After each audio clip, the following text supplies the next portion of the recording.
Yan. So, hi everyone. We're gonna do another vlog. Itong vlog natin na to is short and simple lang, no?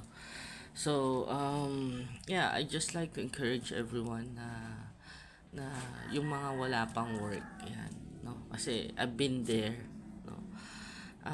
Nasubukan ko din pong walang trabaho, 'di ba? Yung naghahanap ka ng trabaho, nag-apply ka kung saan-saan. Pinilit mo lahat. Ginage mo kung ano yung pinaka okay na work para sa iyo, no? So, yun, kung di ka pa nakakapag-try, kung iniisip mo pa lang na magtrabaho or mag-apply for a job, no? Gawin mo na, no? Don't wait kasi it's already November tas December, 'di ba? Parang mas maganda pong mag-celebrate tayo ng may extra funds tayo, 'di ba? Para if you want to give to someone, 'di ba? If you want to give to your community, to your church, yan, meron kang iaambag kumbaga. Yun. So, I am encouraging everyone na ay pasensya pala sa voice ko, medyo mababaw pa. Yan. So, I'm encouraging everyone na who wanted to go to pursue another career, ganyan. Sige po, go po kayo. Try nyo po yung mga gusto nyo subukan. Gusto nyo magnegosyo, subukan nyo rin po. You would never know kung ano yung nasa future mo kung hindi mo itatry. Kung ngayon pa lang natatakot ka na, 'di ba? Takot ka mag-invest, ganyan. Try nyo lang po. Subukan nyo. Kahit maliit na capital lang yan, mapapaikot nyo yan, tapos mapapalago nyo po, no?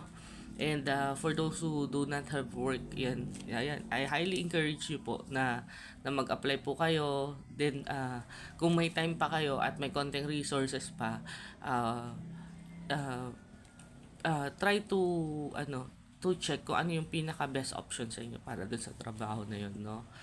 Yun, kung may time pero kung wala, si Papa G, lagi siyang magbubukas ng tamang pintuan para sa iyo, 'di ba? Kung dati nag-apply ka na, maraming beses ka nag-apply tapos hindi ka natatanggap o natanggap ka nga pero ayaw mo kasi super layo sa lugar mo. I have friends na ganun din, no? Kahit ako, I've tried that na nalayuan ako so hindi ko kinuha. Meron din ako nakuha pero malayo, parang ganun, no? So, depende kung ano yung sa tingin mo na para sa'yo. I-try mo yun, no? Tapos don't give up kung nandun ka na, may job ka na, di ba? Huwag mong isipin na hindi mo kaya, masyado mahirap, sobrang I have to learn a lot of things, parang ganun, maraming processes, nakakapagod, sobrang toxic, sobrang stressful, ganun. Pero usually yung hirap, it's on the first and second week lang. Okay? Yan, no, pinaka-tip natin, no. Yung hirap sa trabaho, kahit anong trabaho pa yan, ang pinakamahirap po is yung first week at yung second week. Kasi nung unang first time ako nagtrabaho na nag-aaral pa ako, bali working student, parang gano'n, no. Pag tuwing summer magwo-work ako niyan. So bibigyan ako ng work yan. Kukunin ko. Una, ang dami kong reklamo sa dad ko, sa papa ko kasi sabi ko, sobrang layo yung lugar. 'Di ba? We're from Manila tapos Makati yung trabaho. Tapos ang traffic, 'di ba? Ang mahal lahat ng bilihin, yung mga food and everything. Ang dami kong reklamo yan. On my first week. Okay? Aminado ko yan. Ang hirap talaga. First week, napakahirap, no? Second week, medyo nagagamay-gamay na.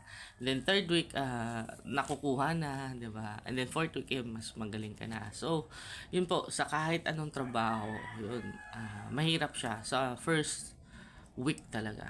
Kasi lahat aaralin mo, no? But once you get to know kung ano yung mga kailangan mong gawin, magiging mabilis na yan para sa'yo, no? After ng second week mo, on your third week, mas magaling ka na. Okay? So, ganun po talaga lahat, ha? Wala pong magaling na parang first week magaling na siya kagad. Alam niya na lahat, no? Wala pong ganun. Una lahat, you have to, really study hard kung paano yung gagawin mo, yung mga processes, kung ano, no? Okay. So, once you get there, baka nandun ka na, no? May job ka na, pero you're thinking na gusto ko lumipat, ayaw dito, masyado masungit yung boss ko sa akin, di ba? Para I don't get the respect that I should have, parang gano'n, no? Or sawa ka na, 'di ba? Means ako actually pag sawa na ako sa work, umaalis ako, 'di ba? or lumilipat na ako. Kasi, pero matagal naman ako magsawa.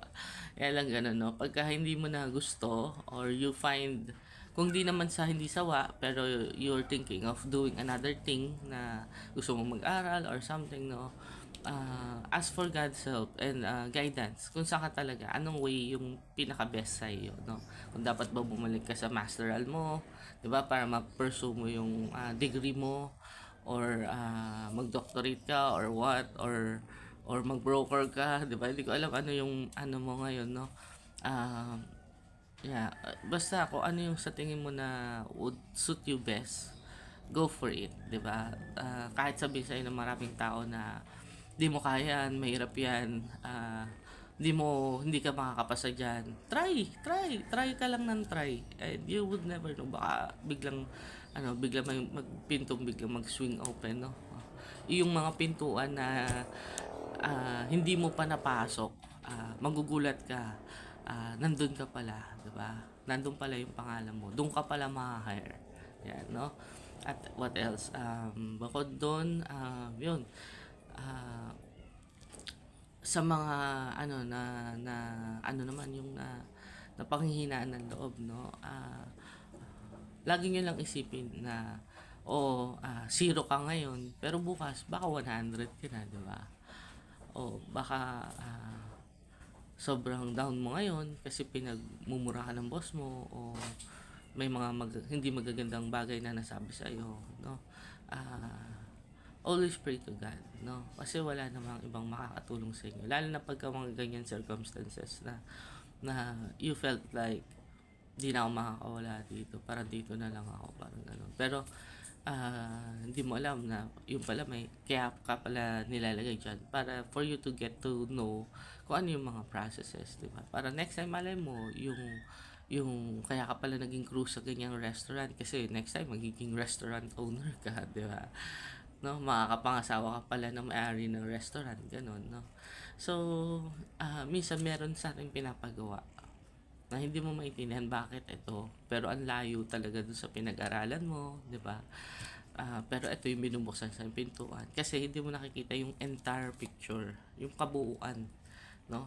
Bakit ka ginawang dishwasher sa restaurant? Kasi gusto niya, or sa church nyo, kasi gusto niya maano mo muna yung discipline mo sa sarili mo, no? Yan. Ah, maging humble ka muna, no? God's one, minsan binababa tayo ng Panginoon para to make us humble ourselves to Him, no? And para iangat ka rin niya eventually. But yun, so if you're down right now, I encourage you na kapit lang, no? Just go, strive hard, 'di ba? Do your best in everything that you do. Pilitin mo lang, subukan mo lang, 'di ba? At tiyagaan mo lang, 'di ba? And don't be late, no? Don't be late sa mga work. Ako aminado ka, I'm always late before. Talaga ang laki ng ulo ko. Yan, aminado ko dyan, no? Ang laki-laki ng ulo ko before. You know why? Wala akong pakialam kahit sabihin sa akin ng manager ko, Boots, late ka na naman. Para sa akin, okay lang. Bakit? Parang gano'n. I know for a fact, hindi niya ako kayang tanggalin eh. Laki ng ulo ko eh. Kasi, I know na hindi niya ako kayang tanggalin dahil I'm an asset to their company. Ako yung closer. Ako taga-sarado ng mga deals, no? And nag-overtime ako ng walang pay. Yun. So, kaya feeling ko, pag nalilate ako, compensation lang yun dun sa mga late ko, 'di ba? Kasi I'm doing much more than a usual person is doing, parang gano'n, no? So feeling ko yung late ko wala yun, lang yung papabayaan lang yun ni ma'am kasi ano kumbaga I'm bringing more to them, parang gano'n, no? Parang hindi makakasweldo yung mga tao kung hindi ako makaklose ng mga deals. Yan, kasi malalaki yung account. Parang gano'n, no? So, yun. Pero, now that I got to know more about God, yan, tinuruan niya ako to discipline myself, 'di ba?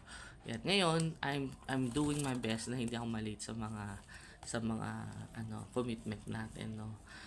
Yun, kasi minsan talaga, for example, nagkasunod may patient ka, tapos 'di ba may pasyente sunod, malilate ka, 'di ba? Or naman